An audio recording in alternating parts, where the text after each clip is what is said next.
എന്ത് സുഖം, ഇത്ര ഒരു നന്മ ചെയ്തിട്ട് മരിച്ചുപോയാൽ എന്ത് സുഖം. അള്ളാഹു അങ്ങനെ മരിക്കാൻ തൗഫീഖ് തരട്ടെ, അങ്ങനെ നന്മകൾ ചെയ്ത് മരിക്കാൻ തൗഫീഖ് തരട്ടെ. അപ്പൊ ദൂരെ മാറി നിന്നിട്ട് മലക്കുകൾ ചോദിക്കും അത്രേ. അള്ളാഹുവിന്റെ തീരുമാനപ്രകാരം ഞങ്ങൾ വന്നതാണ്. ഓരോ ദാസന്മാരെ ഞങ്ങൾ ചോദിക്കേണ്ട ബാധ്യത ഞങ്ങളുടെ ബാധ്യതയാണ്. അതുകൊണ്ട് ഞങ്ങൾ ഒന്ന് ചോദിച്ചു കൊള്ളട്ടെ. അദ്ദേഹത്തോട് ഇരിക്കാൻ പറയും. ഒന്ന് എഴുന്നേക്കണം, ഒന്ന് ഇരിക്കണം. എന്നിട്ട് ചോദിക്കും വളരെ ലളിതമായ ശൈലിയിൽ, വളരെ വേഗത്തിൽ. ആരാണ് റബ്ബ്, ആരാണ് നബി, ഏതാണ് ദീന്, അതൊക്കെ വളരെ വളരെ ലളിതമായ രീതിയിൽ ചോദിക്കും. എല്ലാത്തിനും അദ്ദേഹം മറുപടി പറയും.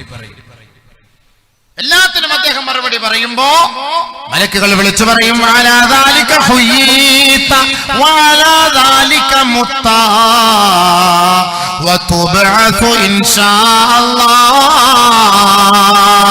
ഈ പരിശുദ്ധമായ വചനങ്ങളോടെയാണ് നീ ജീവിച്ചത്, ആ പരിശുദ്ധമായ വചനങ്ങളോടെയാണ് നീ മരിച്ചത്.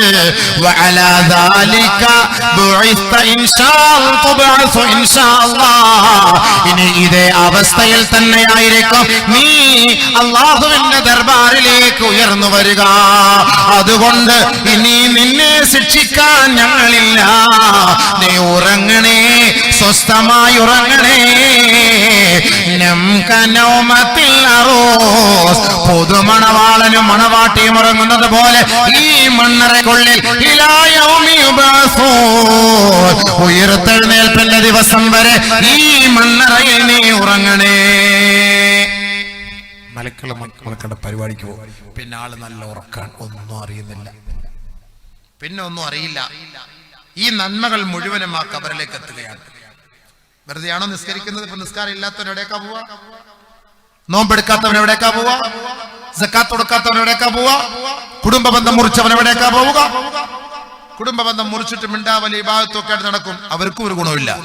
കുടുംബ ബന്ധം മുറിച്ചിട്ട് ഇബാദത്തും ഒന്നുമില്ല, ഇബാദത്തുമായി കഴിഞ്ഞുകൂടുന്നവർ സ്വന്തക്കാരെയും ബന്ധക്കാരെയും അവഗണിച്ചുകൊണ്ട്, അവരെ കണ്ടാലെ ചിരിക്കാതെ സംസാരിക്കാതെ, നമ്മൾ മരണപ്പെടാൻ തയ്യാറാണ്. ഞാൻ മരിച്ചാലും, ചില ആളുകളുടെ വാശിയാണ്, ഞാൻ മരിച്ചാലും എന്റെ മയ്യത്തവനെ കാണിക്കരുത്. എത്ര വലിയ കടുപ്പ വാക്കുകളാണ്, എത്ര വലിയ കടുപ്പത്തിന്റെ വാക്കുകളാണ്. നഊദു ബില്ലാഹി, അല്ലാഹു കാത്തുരക്ഷിക്കട്ടെ. അങ്ങനെ ഒരു വാക്ക് പറയാൻ പാടുണ്ടോ? ഞാൻ മരിച്ചാലും എന്റെ മയ്യത്തവനെ കാണിക്കരുതെന്ന് പറയാൻ ആർക്കാണ് അവകാശം? ആർക്കാണ് അവകാശം?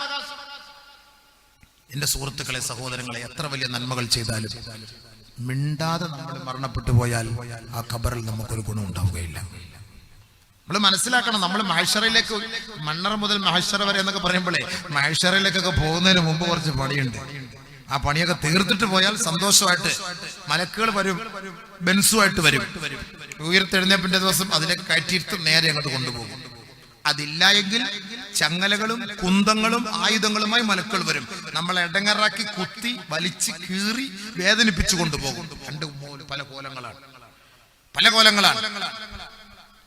സല്ലല്ലാഹു അലൈഹി വസല്ലമ തങ്ങൾ പരിശുദ്ധമായ മദീന പള്ളിയിൽ ഇരിക്കുന്ന സമയത്ത് മുആദ് ബിൻ ജബൽ റളിയല്ലാഹു തആല അൻഹു ഓടി വരികയാണ്. മുആദ് ബിൻ ജബൽ റളിയല്ലാഹു തആല അൻഹു ഓടി വരികയാണ്. അല്ലാഹുവിന്റെ റസൂലേ സല്ലല്ലാഹു അലൈഹി വസല്ലം ഒരു ആയത്ത് ഇറങ്ങിയിട്ടുണ്ട്. ഫനസീതാ വകദാലിക അൽയൗമ തൻസാ. എന്താണ് സഹോദരങ്ങളെ, ഞാൻ ദുആ ചെയ്യാം. അല്ലാഹുവേ, നീ ഖബൂലാക്കണേ പടച്ചവനെ. അൽഹംദുലില്ലാഹ് 3000 രൂപ മാഷാ അല്ലാഹ്. സല്ലല്ലാഹു അലാ മുഹമ്മദ് സല്ലല്ലാഹു അലൈഹി വസല്ലം. അല്ലാഹു അലൈഹി വസല്ലം. اللهم صل على محمد يا ربي صل عليه وسلم. അല്ലാഹുവേ, പടച്ചവനെ, കരുണയുള്ള നാഥാ, റഹ്മാനായ അല്ലാഹ്, ആ സഹോദരി സഹോദരന്മാരുടെ ഉദ്ദേശങ്ങളെ നിറവേറ്റി കൊടുക്കണേ പടച്ചവനെ. വിഷമങ്ങളെ മാറ്റിക്കൊടുക്കണേ അല്ലാഹുവേ. പ്രയാസങ്ങളെ ദൂരീകരിക്കണേ റബ്ബേ. രോഗങ്ങൾക്ക് ശിഫ നൽകണേ അല്ലാഹ്. ഖബറിൽ ശാന്തിയും സമാധാനവും നൽകണേ റബ്ബേ. ഭർത്താവിന് സുഖമില്ല, ദുആ ചെയ്യാൻ 1111 നാദാ. ഷാഫിയായ അല്ലാഹ്, വാഫിയായ അല്ലാഹ്, മുആഫിയായ അല്ലാഹ്, ആ സഹോദരന്റെ ശാരീരികമായ മാനസികമായ രോഗങ്ങളെ പരിപൂർണമായി നീ ശിഫയാക്കണേ അല്ലാഹുവേ. ഈമാനോടെ മരണസമയത്ത് മരിക്കാൻ ഒരു സഹോദരൻ 2222 രൂപ. ഖബർ കേട്ടപ്പോ സഹോദരനെങ്കിലും ഒരു മാറ്റം ഉണ്ടായി. സഹോദരിയാണോ? ആ സഹോദരനൊന്നുമില്ല, സഹോദരിയൊന്നുമില്ല. അതാ പോട്ടെ. അൽഹംദുലില്ലാ സഹോദരി ആയിക്കോട്ടെ. നല്ല നിയ്യത്ത്, മാഷാ അല്ലാഹ്. അതെന്തൊരു വലിയ മനസ്സാന്നറിയോ. ദുനിയാവും വേണ്ട, ഒന്നും വേണ്ട, മരിക്കുമ്പോ ഈമാനോടെ മരിച്ചാൽ മതിയല്ലോ. ഈമാനോടെ മരിച്ചാൽ ഇതെല്ലാടെ കിട്ടുമല്ലോ.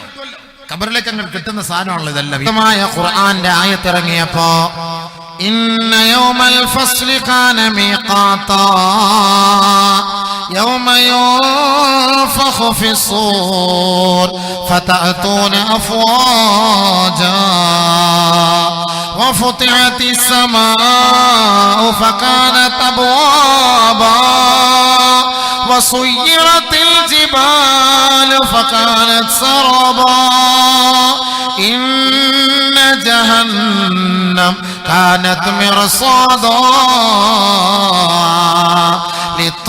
للطاغين مآبا لابثين فيها عقابا لا يذوقون فيها بردا ولا شرابا إلا حميما وغساقا جزاء وفاقا إنهم كانوا لا يرجون حسابا. നാളെ മഹ്ശറയിലെ വിചാരണയെ ആഗ്രഹിക്കാത്തവർ, നാളെ മഹ്ശറയിൽ ഒരു വിചാരണയുണ്ടെന്ന് പോലും ചിന്തിക്കാത്തവർ, നാളെ മഹ്ശറ വൻസഭയിൽ അവന്റെ തലയ്ക്ക് മീതെ ഗർജിച്ചു നിൽക്കുന്ന സൂര്യന്റെ കാഹളം, ആ സൂര്യന്റെ ചോട്, അതിലൂടെ മുങ്ങിത്താഴുന്ന മനുഷ്യന്റെ ആ ദയനീയമായ അവസ്ഥകളെ നാളത്തെ ദിവസത്തെ ചിന്തിക്കാത്തവനും വിശ്വസിക്കാത്തവർക്കും അവർക്കുള്ള ആയത്തുകളാണ് ഇത്രയും അല്ലാഹു നമ്മെ പഠിപ്പിച്ചത്. ഇന്ന യൗമൽ ഫസ്ൽ കാന മീഖാതാ. ആ ഒരു മഹ്ശറ എന്ന് പറയുന്ന മഹാസമ്മേളനം അത് സംഭവമാണ്, അത് യാഥാർത്ഥ്യമാണ്, അത് നിശ്ചിതമാണ്, അത് പടച്ചവന്റെ തീരുമാനമാണ്. യൗമ യുൻഫഖു ഫിസ്സൂർ ഫതഅതൂന അഫ്വാജാ. സൂറന്ന കാഹളത്തിലൂടെ ഊത്തൂതപ്പെടുമ്പോ മലക്കു ഇസ്രാഫീൽ അലൈഹിസ്സലാത്തു വസ്സലാമിന്റെ ആ ഭയാനകത നിറഞ്ഞ ഊത്തിന്റെ ശബ്ദം കേൾക്കുമ്പോ 6 അടി മണ്ണിന്റെ ഇരുണ്ട തുരുത്തിൽ കിടക്കുന്നവരെല്ലാം ഫതഅതൂന അഫ്വാജാ, കൂട്ടം കൂട്ടമായി എഴുന്നേറ്റ് വരികയാണ്, കൂട്ടത്തോടെ എഴുന്നേൽക്കുകയാണ്. ഈ ആയത്തിറങ്ങിയപ്പോ ബഹുമാനപ്പെട്ട മുആദ് ഇബ്നു ജബൽ റളിയല്ലാഹു തആല അൻഹു ഓടുകയാണ്, ഓടി വരികയാണ്. എവിടേക്ക്? ഇലാ ഹദറത്തി റസൂലില്ലാഹ്, അല്ലാഹുവിന്റെ റസൂലിന്റെ ഹദറത്തിലേക്ക് വരികയാണ്. ഹബീബായ തങ്ങളുടെ ഹദറത്തിൽ വന്നിട്ട് ചോദിക്കുകയാണ്, യാ റസൂലല്ലാഹ്, അല്ലാഹുവിന്റെ റസൂലേ, അഖ്ബിർനീ അൻ ഹാദിഹിൽ ആയാ യൗമ യുൻഫഖു ഫിസ്സൂർ ഫതഅതൂന അഫ്വാജാ. സൂറന്ന കാഹളത്തിൽ ഓതപ്പെടുമ്പോ കൂട്ടം കൂട്ടമായി ജനങ്ങളെ അള്ളാഹുവിന്റെ കോടതിയിലേക്ക് കൊണ്ടുവരപ്പെടുമെന്ന് അള്ളാഹു ഈ ആയത്തിറക്കിയിരിക്കെ നബിയേ, അതിന്റെ അർത്ഥമൊന്ന് അറിയിച്ചു തരുമോ? അതിന്റെ യാഥാർത്ഥ്യമൊന്ന് പറയുമോ? അതിന്റെ മാന എന്താണ്? അതിന്റെ വ്യാഖ്യാനം എന്താണ്? ഫബകാ റസൂലുള്ളാഹി സ്വല്ലല്ലാഹു അലൈഹി വസല്ലം ബുഖാൻ ശദീദാ ഹത്താ ബതല്ലത് ലഹിയതുഹു. അല്ലാഹുവിന്റെ റസൂലിന്റെ മുന്നിൽ ഈ ആയത്തിന്റെ അർത്ഥം അറിയാൻ വന്ന മുആദ് ഇബ്നു ജബൽ റളിയല്ലാഹു അൻഹുവിനെ നോക്കിക്കൊണ്ട് ഹബീബായ തങ്ങൾ പൊട്ടിക്കരയുകയാണ്. നിർത്താത്ത കരച്ചിലാണ്, കണ്ണുനീര് കൊണ്ട് ശരീരം കുതിരുകയാണ്, വസ്ത്രം കുതിരുകയാണ്, തന്റെ മുബാറക്കായ ദാടി രോമങ്ങളിലൂടെ താഴേക്ക് ഇറ്റിറ്റ് വീഴുകയാണ്. ആദരവായ റസൂലുള്ളാഹി തങ്ങൾ വിങ്ങിപ്പൊട്ടി കരയുകയാണ്.